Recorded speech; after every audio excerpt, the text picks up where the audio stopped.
चला सन्माननीय सदस्य श्री सिद्धार्थ खरात। अध्यक्ष महोदय, दोन विषय आहेत माझे। त्यामध्ये दिनांक 23 सप्टेंबर 2024 रोजी ऐका जरा, दिनांक 23 सप्टेंबर 2024 रोजी माननीय मुख्यमंत्री महोदयांनी सारथी, बार्टी व महाज्योती या तीनही संस्थेच्या अंतर्गत येणाऱ्या अनुसूचित जाती, ओबीसी, भटके विमुक्त व मराठा समुदायातील पीएचडी संशोधक विद्यार्थ्यांना नोंदणी दिनांकापासून 100% दराने फेलोशिप देण्याचा निर्णय घेतलेला आहे। त्याच अनुषंगाने महाज्योतीने सुद्धा दिनांक 11 ऑक्टोबर 2024 रोजी शासन निर्णय निर्गमित केला। परंतु बार्टी आणि सारथी या संस्थांमधील पात्र विद्यार्थ्यांना नोंदणी दिनांकापासून त्यांना फेलोशिप अदा केली। मात्र महाज्योतीने नोंदणी दिनांकापासून अशी फेलोशिप दिली नाही।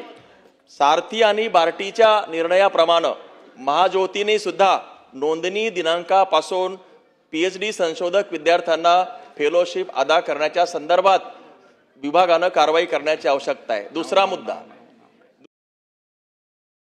दुसरा मुद्दा अध्यक्ष महोदय, युवा शेतकरी पुरस्कार प्राप्त स्वर्गीय कैलास नागरे या युवा शेतकऱ्यानं मागच्या 13 मार्चला आपली अधिवेशन चालू असतानाच आत्महत्या केली होती आणि म्हणून त्यांनी आत्मबलिदान केलं होतं।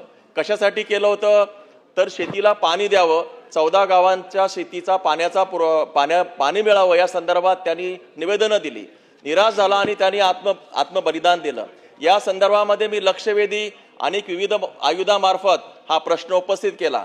शेवटी माननीय मुख्यमंत्री महोदयांनी कैलास नागरे यांचे 2 मुलांचं पालकत्व घेण्याचं जाहीर केलं तथापि या संदर्भात कोणत्याही प्रकारची आदेश या ठिकाणी निघालेले नाहीत। म्हणून माननीय मुख्यमंत्री महोदयांना आणि शासनाला माझी विनंती आहे की या संदर्भात तातडीनं त्याप्रमाणे कार्यवाही करावी। कैलास नागरेच्या मुलीचे आता अभियांत्रिकी शिक्षण सुरू झालेलं आहे, मुलगा सुद्धा 9वीला आहे। त्यांची पत्नी स्वाती नागरे हिला नोकरी दिलेली नाही, आर्थिक मदत दिलेली नाही आणि अशा प्रकारची मदत तातडीनं देण्याची कारवाई शासनाने करावी अशी माझी नम्र विनंती आहे।